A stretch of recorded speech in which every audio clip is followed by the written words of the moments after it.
Hello everybody, this is your video that's going to start us off with the next major topic in BC, and it is series. So if you look at the curriculum frameworks for calculus, this is their big idea 4. Idea 1 is limits, idea 2 is derivatives, idea 3 is integrals, which we just finished with improper integrals, and idea 4 is all about series. So we're going to do all the series stuff. It's 3 pages of stuff here before we get to polar and parametric at the very end. One of the prerequisites that you need to know in order to do series is you have to understand how sequences work, and then more specifically how a geometric sequence works. So this video is mainly going to get some of the notes out of the way so we don't have to sit there on Wednesday long block writing down all this stuff then, and we can do more problems.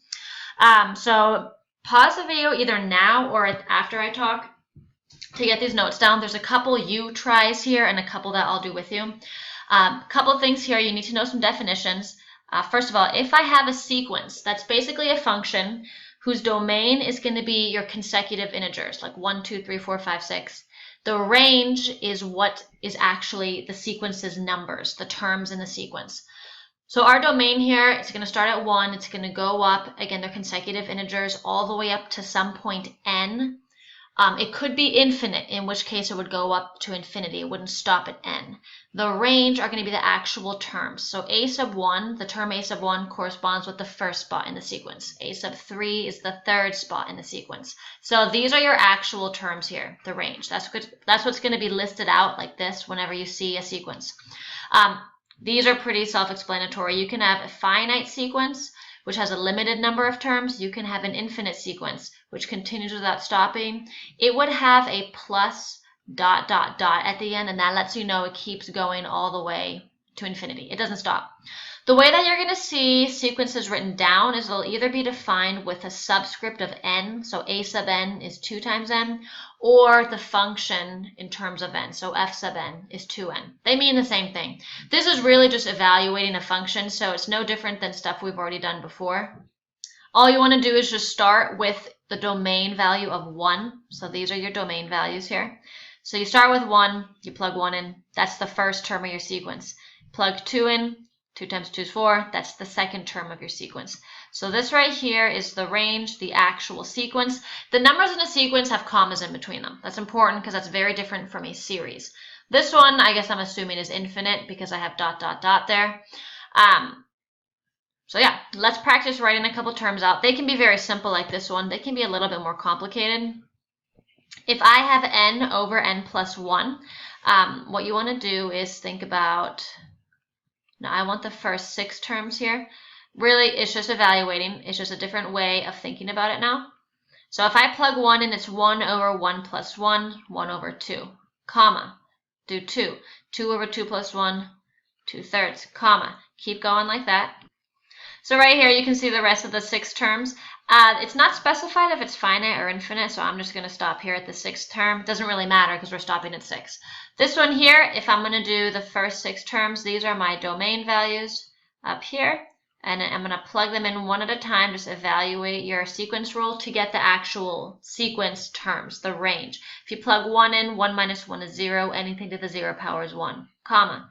Plug 2 in, 2 minus 1 is 1. Negative 3 to the 1 is 3. Plug 3 in. That's the third spot in your sequence. 3 minus 1 is 2. Negative 3 squared is 9. Plug 4 in. I have 4 minus 1 is 3. Negative 3 to the third is negative 27. Notice what's happening here. The signs alternate. This is going to be a big idea whenever we get to series. The alternating signs, or some people call it a sign changer. If you have a negative number raised to a power, that's going to make the sign change back and forth. So that's something we'll be doing in the future. Here are some you try problems. Write out the first 6 terms of each sequence using the rule. So here are 4 problems. Do it without a calculator. I'll put up the answers when I see you Wednesday at the beginning of class, just to make sure you're okay with those. Again, these are sequences. The domain is 1 through 6. The range are the terms of the sequence after you plug in. The main thing that we're going to want to be able to do is write a rule for a sequence by picking out patterns here. And that's going to be a really important idea. So make sure you've paused the video and you have done these problems up here first. And then we're going to continue with the writing rules. If you can't pick out the pattern, you won't be able to write the rule for it. Some of them are going to be really easy, and some of them you're going to have to look at for a while. So our goal is to write a rule for the nth term of the sequence. So our goal is basically to write something like this, or to write something like this. Anything that's a rule telling you how to get any specific term. Like I didn't have to get just the first 6 terms. I could have said, hey, I want the 99th term here. So a sub 99 would be 99 over 99 plus 1. You want a rule that can get you any term in the sequence at all. So you need a rule that talks about n, which is the position in the sequence. I find that the easiest way to do this is to write the domain up here, or the relative position in the sequence. So this is the first term, second, third, fourth, etc. This is infinite. First of all, we want to write the next term. In order to do that, you need a pattern to figure out what's going on here. And lastly, you're going to write a rule for the nth term. So a sub n equals something. You need a rule that gets you from the domain to the range. So your rule needs to somehow use these numbers here. So you want to think, okay, 1 goes with -1, 2 goes with -8, 3 goes with -27, etc. You want to think, what do I do with my domain? What kind of operation? What am I performing to these numbers to get to these numbers? And your rule needs to use n somehow. Sometimes you're going to have to rewrite with powers. So I could think, all right, one way that I could do this is write this as -1 to the third. I could write -8 as -2 to the third. I could write -27 as -3 to the third. I could write -64 as -4 to the third. And notice that my domain values are in the rule right here. It's just the rule makes them negative. The thing that stays the same is, oh, that's not good. The thing that stays the same is the power of 3. So that's not changing. That's going to be part of the rule itself. So my next, it says find the next term. That would be -5 to the third. So the next term will be -125. That'd be -5 cubed. And I want a general rule. So it looks like I'm taking its relative position. So if it's the third position, I'm going to make it -3, so -n. And I'm always raising it to the third power. So make a note to yourself, your rule, you need to incorporate n somehow. Here, to get the nth term, you do the opposite of n, which is its position in the sequence, and cube it. That'll get you the next term. Let's try another one here, then I'll give you some to try. Example 2, write down this sequence here. This is your range. Above it, I find it really helpful to write the domain. You don't have to, but since we're going to have to incorporate 1, 2, 3, 4, etc. anyway, it's going to be helpful to have it right above it, just as a constant reminder. So I want to think, what would I do to 1 to get to 0? What would I do to 2 to get to 2? What would I do to 3 to get to 6? How do I get from 4 to 12? This one doesn't jump out quite as easily here. One way of approaching this is thinking, okay, the way I could get 0 using 1 is I could take 0 and multiply by 1. The way I could get 2 is multiply 1 by 2. The way I could get 3 is multiply 2 by 3. The way I could get 12 is multiply 3 by 4. So again, some of these, that doesn't jump out right away. Some of them are going to be trickier than others. So I'm going to highlight my domain, which was 1, 2, 3, 4. That is in my little pattern that I've picked out. And then the extra stuff are these numbers here. They're not constant like it was here, those 3s. They're going up as well, but there's a direct relationship between the green and the yellow. So it looks like to get, let's say, the second term, you take 2 and you multiply by the number 1 less than 2. To get the fourth term, you take 4 and you multiply by 1 less than 4. To get the fifth term, because again, I want the next term in the sequence, let's take 5 and multiply it by 1 less than 5. So that would be 20. To write a general rule for this, you're going to take whatever n is, and you're going to multiply it by 1 less than n. So that's your general rule for the sequence. I'm going to write out a couple for you to try and write the pattern. Write the next term, describe the pattern, and write a rule. Here are the 3 examples I want you to try. So again, it's going to be helpful if you write the domain above it, and then I want you to write the next term and then the rule. So pause the video, get those, we'll compare in class. Let's get to series. So series and summation notation, because that's our ultimate goal here, to be comfortable with series.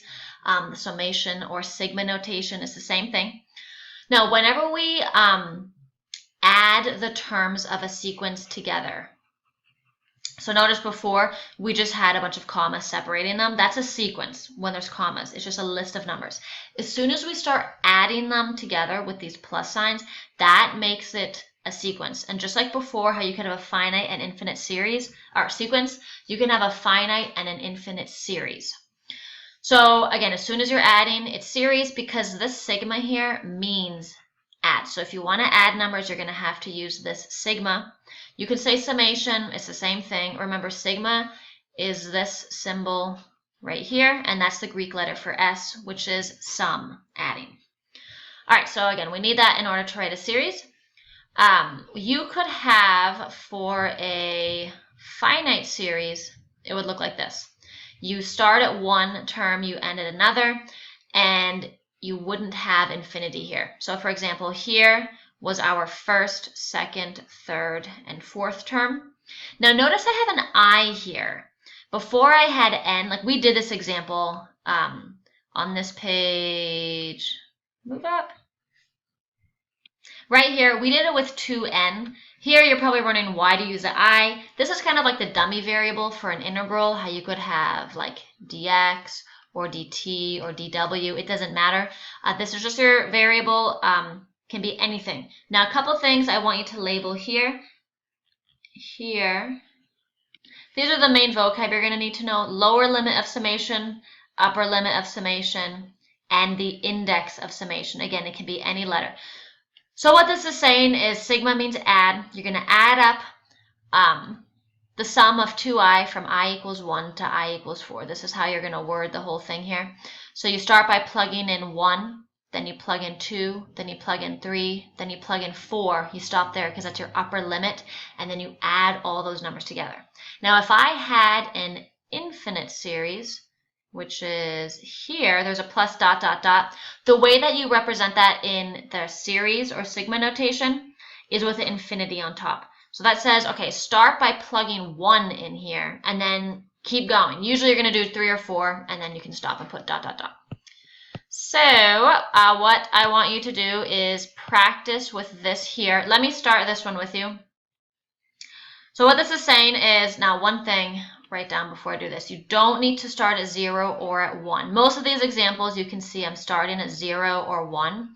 You can start anywhere you want for, again, any number. It doesn't matter. So this is saying, okay, start by plugging 0 in. So negative 1 to the 0 is 1 over 4 to the 0, which is 1. Plus, now plug 2 in. Negative 1 squared is 1 over 4 squared is 16. Plus, now plug 2 in. I just did some really bad math right here. So whenever you plug n equals 1 in, negative 1 to the first power is negative 1. 4 to the first power is 4. So notice I'm subtracting this term. Normally a series means add, but again, this is a sign changer, so it's going to be alternating signs. I'm going to do n equals 2 to get the second term of the sequence. Negative 1 squared is 1. 4 squared is 16. Last one I'll do. If you plug 3 in, negative 1 cubed is negative 1. Flipping the sign again. 4 to the third is 64. Now what I want you to do, because again, series are adding, and we do want a sum after you've added everything together.